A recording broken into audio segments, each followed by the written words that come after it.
Hi అన్న. ఎలా అనిపిస్తుంది బిగ్ బాస్ సీజన్ 9?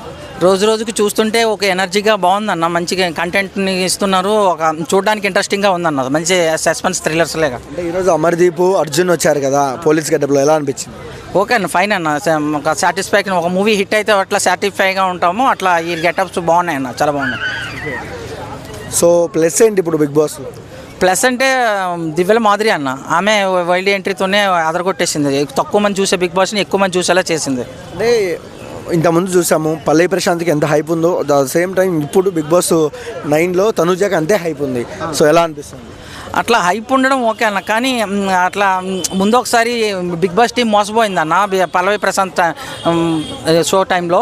మళ్ళీ ఈసారి అట్లా పోకూడదు. ఈసారి తనూజ కూడా ఇన్నోసెంట్ క్యారెక్టర్ చేస్తుంది, హైప్లో ఉంది. కాకపోతే తను పల్లవి ప్రశాంత్ నమ్మినట్టు తనూజని నమ్మితే మళ్ళీ బిగ్ బాస్ టీము అని అందరూ తిడతారనమాట, ఇలాంటి వ్యక్తికి ఇందుకు ఇచ్చారని. టాప్ 5లో ఎవరు ఉంటారు నాయ్ సార్?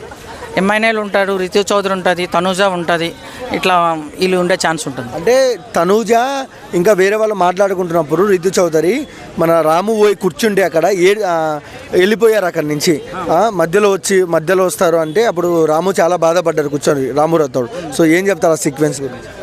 అది వాళ్ళ అక్కడ రియాలిటీ కదన్న, రియాలిటీకి తగ్గట్టు బిహేవ్ చేయాలి కాబట్టి అట్లా చేశారని. అలాంటి సీన్లు నేను కొంచెం అంత అబ్జర్వ్ చేయనండి, ఎందుకంటే అలాంటి సీన్స్ అన్నీ స్క్రిప్టెడ్ సీన్స్. 24 అవర్స్లో 1 అవర్ కట్ చేసి చూపిస్తున్నారంటే ఆల్రెడీ ఇంకా మిగతావన్నీ చూపించట్లేదు కదన్న, చూపించిన దాన్ని బట్టి మాట్లాడలేం కదన్న. స్క్రిప్టెడ్ ప్రకారము హైలైట్ అయితే సీన్సే కట్ చేసి చూపిస్తారని. ఓవరాల్గా ఏం చెప్తావు బిగ్ బాస్ గురించి? బాగుందన్న, మాధురి ఎంట్రీతో, వైల్డ్ కార్డ్ ఎంట్రీతో బాగుంది.